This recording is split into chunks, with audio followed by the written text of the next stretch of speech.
Cyrus Grissom, a.k.a. Say there was a... No, Cyrus, no! Was not. That would be one. Welcome dear rockers. आज हम action genre की movie देखेंगे जिसका नाम है cone air. तो मूवी की शुरुआत में आर्मी रेंजर्स की एक टीम को बाइज्जत डिस्चार्ज किया जाता है। इस टीम का एक मेंबर है जिसका नाम कैमरॉन पोई है और ये एक सर्जेंट और कॉम्बैट वेटरन भी है। वो अपनी प्रेग्नेंट वाइफ त्रिशा से मिलने बार में जाता है जहाँ वो काम करती है। तभी एक शराबी उनको चिढ़ाता है, लेकिन त्रिशा कैमरॉन से कहती है कि उसकी ओर मत देखो, वो शराबी है। फिर दोनों वहाँ से बाहर अपनी कार की ओर जाने लगते हैं। तेज बारिश हो रही होती है। तभी वो शराबी और उसके दो दोस्त उन पर अटैक कर देते हैं। कैमरॉन उन्हें खूब पीटता है, लेकिन गलती से एक आदमी को मार डालता है। अब क्योंकि कैमरॉन एक अच्छा आदमी है तो वो खुद अपना अपराध स्वीकार कर लेता है और उसको 10 साल की जेल की सजा भी मिलती है। फिर जेल से वो त्रिशा को खत लिखता रहता है। उसे दुख भी होता है कि वो अपनी नवजात बेटी को नहीं देख पाया और उसके बचपन के दिन को मिस कर रहा है। फिर जब उसकी बेटी फर्स्ट क्लास में पढ़ने लगती है तो वो भी अपने पिता को खत लिखने लगती है और उसके जवाब में कैमरॉन भी उसको खत लिखता है। अब 8 साल जेल में काटने के बाद कैमरॉन को पैरोल मिलती है और उसे मिलिट्री के जेलबर्ड नाम के एक एयरक्राफ्ट में अलबामा भेजा जाता है।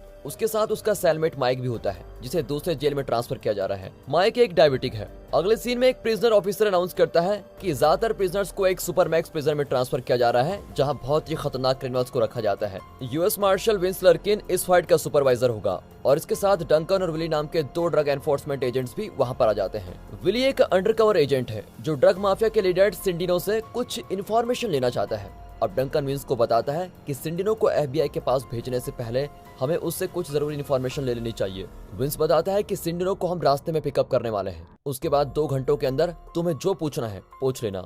अब क्योंकि प्लेन में वेपन्स ले जाना मना है इसलिए विंस विली की गन ले लेता है। विंस एक एक करके प्रिजनर्स का नाम चेक करता है। उनमें बेनफोर्ड नाम का एक मास मर्डर होता है, फिर serial killer Johnny 23, black gorilla diamond dog और एक प्रोफेशनल क्रिमिनल जिसका नाम साइरस द वायरस है। ये सभी खतरनाक उसमें शामिल होते हैं। अब इन सबको पूरी तरह से चेक करके प्लेन के अंदर भेजा जाता है, लेकिन जाने से पहले डंकन छुपके से विली को गन लौटा देता है। जब प्लेन टेक ऑफ होने लगता है तो साइरस और उसके साथी अपने सेफ्टी पिन निकालते हैं जो उन्होंने बड़ी चालाकी से अपने हाथ में छुपा रखे थे। उनसे वे अपनी हथकड़ियां खोलते हैं। इतने में प्रिजनर पिनबॉल जिसने किसी तरह कैरोसिन चुरा लिया था वो अपने पास बैठे प्रिजनर पर आग लगा के सभी को डिस्ट्रैक्ट करता है और जॉनी 23 को छोड़ देता है। अब वहाँ पर खतरनाक हलचल मच जाती है जिसमें कुछ प्रिजनर्स और गार्ड्स मारे भी जाते हैं। फिर पिनबॉल साइरस को रिलीज कर देता है और एक पायलट को भी मार डालता है। वो दूसरे पायलट को गन पॉइंट पर धमकाता है कि ग्राउंड स्टाफ को इन्फॉर्म करो कि प्लेन में सब कुछ ठीक है, यहाँ पर कोई भी गड़बड़ नहीं है। अब साइरस प्लेन का कंट्रोल ले लेता है। कैमरॉन और बाकी प्रिजनर्स की हथकड़ियां खोल दी जाती हैं।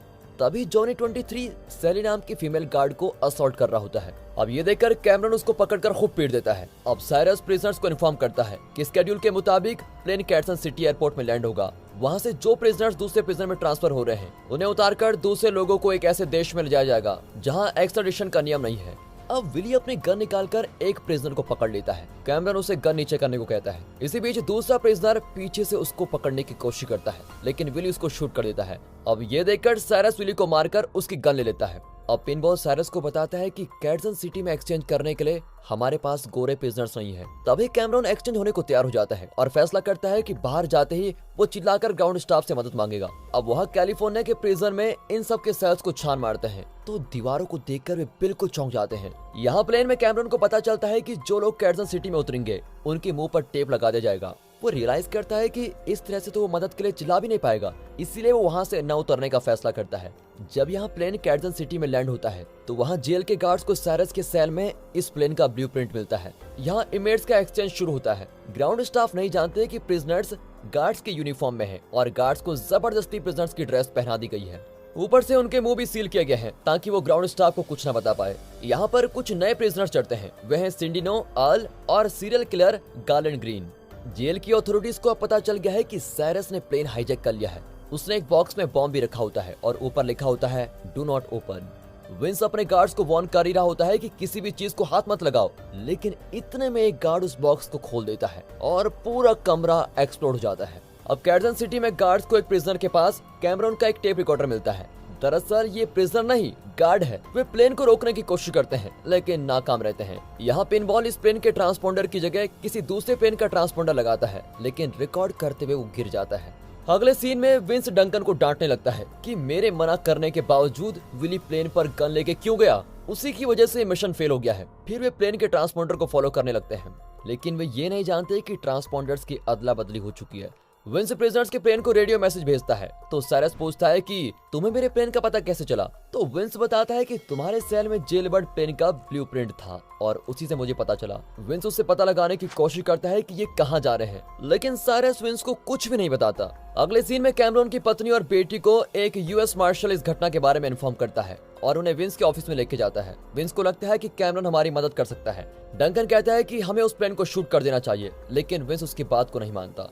इस पर डंकन कहता है कि मेरा साथी उस प्लेन में मारा गया था, इसीलिए उस प्लेन को शूट करने के लिए मुझे तुम्हारी परमिशन की जरूरत नहीं है। डंकन एक अटैक हेलीकॉप्टर में चढ़ता है, लेकिन विंस उसको चेस करके रोकने की कोशिश करता है। प्रिजनर्स का प्लान यह है कि वे लर्नर एयरफील्ड में लैंड करेंगे, जो कि एक सुनसान रेगिस्तान के बीच में है। फिर वे सिंडिनो और उसके साथियों के साथ वहां से उनके प्लेन में बच निकलेंगे। तभी कैमरॉन देखता है कि पिनबॉल की लाश प्लेन की लैंडिंग गियर में फंसी हुई है। वो उसके ड्रेस पर विंस के लिए एक मैसेज लिखता है और लाश को नीचे फेंक देता है। पिनबॉल की लाश एक कार पर गिरती है, जिसकी वजह से एक एक्सीडेंट हो जाता है। अब बेनफोर्ड नाम के एक प्रिजनर को कैमरॉन पर शक होता है और कहता है मैंने तुम्हें अपने ब्लॉक में कभी नहीं देखा है। कैमरॉन उसे कन्विंस करता है कि नॉर्थ ब्लॉक में लगभग 150 प्रिजनर थे और सबको जानना इतना आसान नहीं है।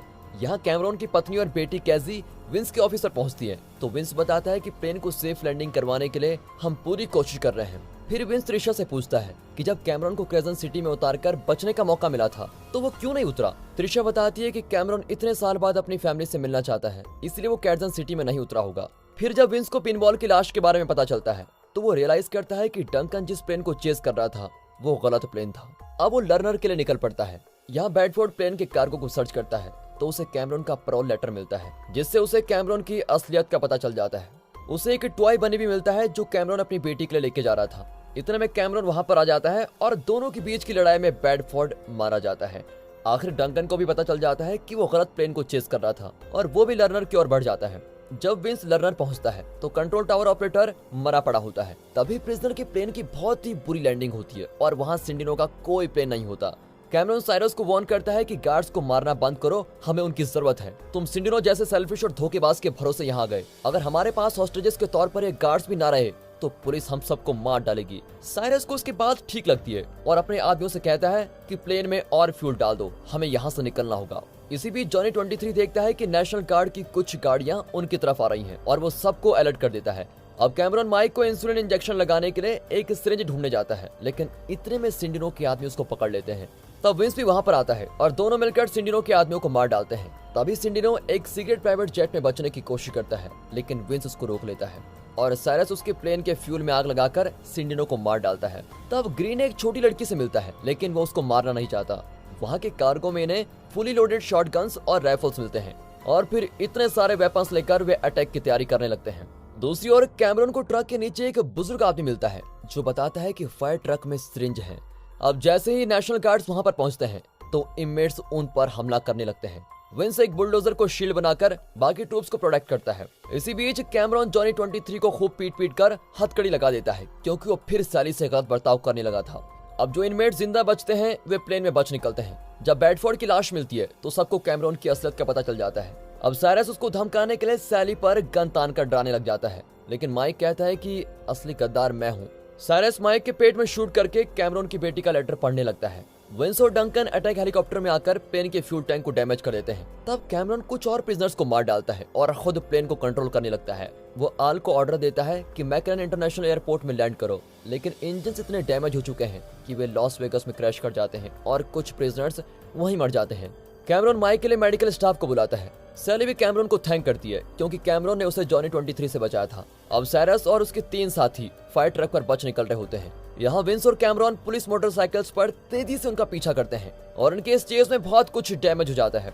कैमरॉन फायर ट्रक पर चढ़कर साइरस से लड़ने लगता है। विंस भी ट्रक पर चढ़ जाता है और पानी से आल पर अटैक करता है। अब इससे आल ट्रक का कंट्रोल खो देता है और ट्रक कुछ कार से टकरा जाता है और इसी बीच आल स्पॉट पर ही मर जाता है। इस इम्पैक्ट से साइरस एक कंस्ट्रक्शन साइट में जाकर गिरता है, जहां उसका कीमा बन जाता है। अगले सीन में डंकन की कार को डैमेज करने के लिए विंस उसे माफी मांगने लगता है और अब कई साल बाद कैमरॉन अपनी पत्नी से और पहली बार अपनी बेटी से मिलता है और उसे बनी देता है। आखिरी में दिखाते हैं कि कैमरॉन के अलावा सिर्फ सीरियल किलर ग्रीन ही जिंदा बचा है और वो एक कसिनो में मजे कर रहा है। और दोस्तों इसी के साथ ये मूवी यहाँ पर खत्म होती है। दोस्तों अगर वीडियो अच्छी लगी हो, मूवी पसंद आई हो और एक्सप्लेनेशन अच्छा लगा हो, वीडियो को लाइक कर दें, चैनल को सब्सक्राइब करना बिल्कुल मत भूलेगा। बाकी आप अपना प्यार देते रहिए, मिलते हैं अगले वीडियो में, तब तक गुड बाय, अपना ख्याल रखिए and finally thanks for watching.